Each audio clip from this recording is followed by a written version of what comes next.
রোজার দিন আসলে প্রত্যেকটা মেয়েরই কাজের চাপটা একটু বেড়ে যায়, কারণ ইফতার, সেহেরি এবং কি নানান ধরনের আইটেম বানানো লাগে সবার জন্য। আর তারা বেশি বেশি করে সবার জন্য রান্না করে, আর আল্লাহ তাআলার কাছ থেকে বেশি বেশি সওয়াব পেয়ে যায়। আর এর জন্য মেয়েদেরকে আল্লাহ তাআলা ধৈর্য দান করছে, বেশি ইচ্ছা শক্তি দিছে, বেশি কষ্ট সইবার শক্তি দিছে বেশি। হ্যালো এভরিওয়ান, আসসালামু আলাইকুম। সবাই কেমন আছেন?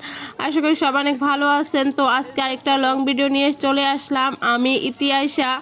তো আজকে আমার ব্লগ ভিডিওতে থাকছে রান্না বান্না, মানে রোজার মধ্যে যেগুলো রান্না বান্না আমরা সচরাচর সবসময় করে থাকি। আর এই রোজার দিন আসলে আমাদের কাজটা একটু বেড়ে যায়, তবুও তাতে কোনো সমস্যা নাই, কারণ আমার কাছে রোজার দিন আসলে অনেক ভালো লাগে। কারণ এই একটা পবিত্র মাসে আমরা সবার জন্য একটু বেশি বেশি রান্না করি, আর এতে করে কিন্তু আল্লাহ আমাদের সওয়াবটাও বেশি বেশি দিবে।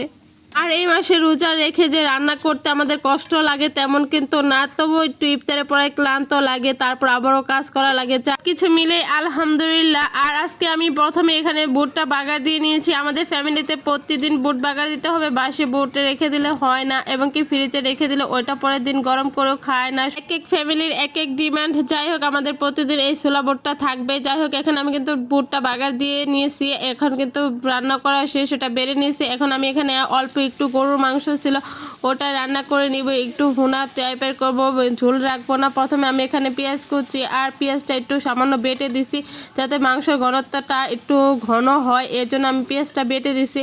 তারপরে এখানে পেঁয়াজ বেটে দিয়ে মশলা দিয়ে সুন্দর করে আমি মশলাটা কষিয়ে নিব।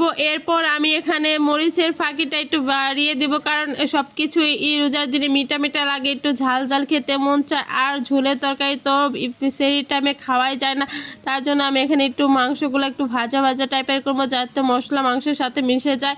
এখানে কিন্তু আমি সব কিছু দিয়ে মশলাটা কষিয়ে নিয়েছি। এই যে মশলার উপর তেলটা বেশি এসেছে, এখন মাংসগুলো এর ভিতরে ছেড়ে দিব। এই যে একটু একটু করে মাংসগুলো দিয়ে এখন আমি নেড়ে চেড়ে সুন্দর করে মাংসের সাথে মশলাটা ভালো করে কষিয়ে নিব। এরপর আমি এগুলোর সাথে কষানো হয়ে গেলে সামান্য একটু পরিমাণ ঝোল দিয়ে দিচ্ছি, একটু ভালো মতন কষানোর জন্য। যাই হোক, এখন কিন্তু আমার মাংসটা কষানো হয়ে গেছে, এখানে কিন্তু অর্ধেক সিদ্ধ হয়ে গেছে। আর একটু ঝোল দিয়ে ভালো করে মাংসটা সিদ্ধ করে নিব। এই যে এখানে আমি একটু পরিমাণ ঝোল দিয়ে দিচ্ছি, বেশি পরিমাণ দিব না, যেহেতু আমি মাংসটা ভুনা ভুনা করব, এই জন্য বেশি পরিমাণ ঝোল দেয়নি, শুধু মাংসটা সিদ্ধ করা। যাই হোক, আমি জাল দিয়ে কিন্তু ঝোলটা একেবারে শুকিয়ে নিচ্ছি। মাংসের সাথে মশলাগুলো একদম মিশে গেছে, একটু একটু ভিজা ভিজা রয়েছে, যাতে ভাতের সাথে ভরিয়ে ভরিয়ে খাওয়া যায়।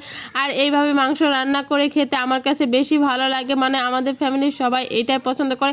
ঝোলের তরকারি রান্না করলে তো খাবে না। যাই হোক, আমি এখানে কিন্তু কাউকে রান্না শেখাচ্ছি না, আমি যেরকম পারি ওরকম করে রান্না করতে। তো এখানে আমার মাংসটা রান্না করা শেষ হয়ে গেছে। এই দেখেন শেষ লুকটা অনেক সুন্দর হয়েছে, কালারটা অনেক ভালো হয়েছে। ঝাল ঝাল ঝাঁঝালো জিনিস আমার কাছে সবসময় ভালো লাগে। যারা আমার ভিডিও দেখে তারা সবাই জানে যে আমি ঝাল খেতে একটু বেশি পছন্দ করি।